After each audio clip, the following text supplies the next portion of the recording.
Marami tuloy ngayon nag-iisip nito, hmm?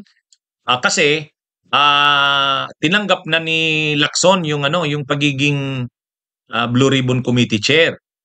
Pero ang sabi kasi ni Lacson, kapag naging, Blue Ribbon Committee Chair uli siya, baka may lumipat sa ano, may tamaan sila na kasamahan nila sa mayorya, lumipat sa minorya, matanggal si Senate President Soto. Kailangan daw, tingnan yung gano'ng senaryo.